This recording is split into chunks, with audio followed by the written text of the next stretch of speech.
শহীদ রাষ্ট্রপতি জিয়াউর রহমান ও বেগম খালেদা জিয়ার সমাধিস্থল থেকে সরাসরি যুক্ত হচ্ছেন সহকর্মী জুবায়ের প্রধান।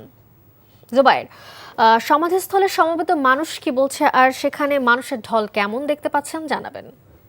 মালিহা, এই জিয়া উদ্যানে কিন্তু আমরা দেখেছি এখন সন্ধ্যা হয়ে যাচ্ছে, মানুষের যে ঢল আজকে সারা দিন সকাল থেকে এখানে দেখছি যে মানুষের যে উপস্থিতি সেই ঢল কিন্তু আমরা দেখতে পাচ্ছি। দেশের বিভিন্ন জায়গা থেকে তারা কিন্তু আসছেন। আজকে রাষ্ট্রীয় শোকের তৃতীয় দিন, অর্থাৎ সেই দিন কিন্তু চলছে এবং সেটিতে আমরা দেখতে পাচ্ছি যে মানুষের উপস্থিতি দেশের বিভিন্ন জায়গা থেকে তারা কিন্তু এখানে আসছেন এবং এখানে এসে কবর জিয়ারতে তারা কিন্তু সামিল হচ্ছেন। একই সাথে এই জিয়া উদ্যানের একটা পাশে কিন্তু আমরা দেখছি যে সেখানে কোরআন তিলাওয়াত হচ্ছে সারা দিনভর। এখানে কিন্তু কোরআন খতম হয়েছে এবং আসরের নামাজের পরপরই কিন্তু এখানে দোয়া মোনাজাত হয়েছে এবং মানুষজন যারা এখানে উপস্থিত হয়েছেন তারা কিন্তু সেই দোয়া মোনাজাতে কিন্তু সামিল হয়েছেন। একই সাথে জানিয়ে রাখি, আজকে শহীদ রাষ্ট্রপতি জিয়াউর রহমান এবং সাবেক প্রধানমন্ত্রী বেগম খালেদা জিয়ার এই কবর জিয়ারত করতে তার যে নাতি রয়েছেন জাইমা রহমান, তিনি এখানে এসেছিলেন। একই সাথে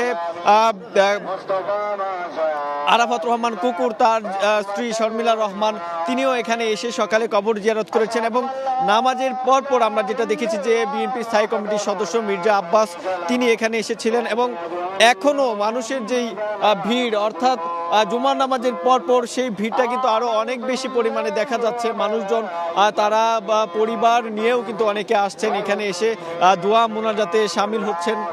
তারা যেটি বলছেন যে বেগম খালেদা জিয়া, যিনি বহুদলীয় গণতন্ত্র প্রতিষ্ঠার লক্ষ্যে তিনি সংগ্রাম করে গিয়েছেন এবং সেই সংগ্রামে তার যেই এই সংগ্রামী জীবনকে তারা স্মরণ করছেন এবং বাংলাদেশের স্বার্থে তার যেই অবদান, বাংলাদেশকে একটি গণতান্ত্রিক রাষ্ট্র হিসেবে প্রতিষ্ঠা করার জন্য বেগম জিয়ার যে অবদান সেটিকে তারা শ্রদ্ধা ভরে স্মরণ করছেন। এই মুহূর্তে দেখছেন যে মানুষের যে উপস্থিতি, তারা এখানে দোয়া মোনাজাত করছেন এবং শহীদ রাষ্ট্রপতিকে তারা যেমন স্মরণ করছেন, একই সাথে মঙ্গলবার ভোরে বেগম খালেদা জিয়া যিনি আসলে মৃত্যুবরণ করেছেন তাকেও কিন্তু তারা কিন্তু এইখানে দোয়া মোনাজাতের মাধ্যমে সেটি তারা এখানে স্মরণ করছেন। একই সাথে তারা যেটি বলছেন যে তাদেরকে যেন বেহেশত নসিব করা হয়, সেই প্রার্থনা এই জিয়া উদ্যান থেকে তারা কিন্তু আসলে জানাচ্ছেন।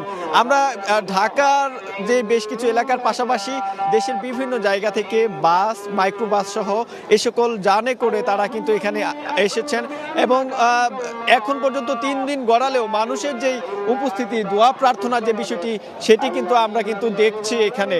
এবং এখানে বিএনপি যেমন সিনিয়র নেতৃবৃন্দরা আসছেন, একই সাথে যারা সাধারণ নেতৃবৃন্দ রয়েছেন তাদের উপস্থিতিও কিন্তু আমরা দেখতে পাচ্ছি। তো মালিহা, জিয়া উদ্যানে মানুষের যে ঢল সেটি নেমেছে, তারা প্রার্থনা করছেন, দোয়া মোনাজাত করছেন।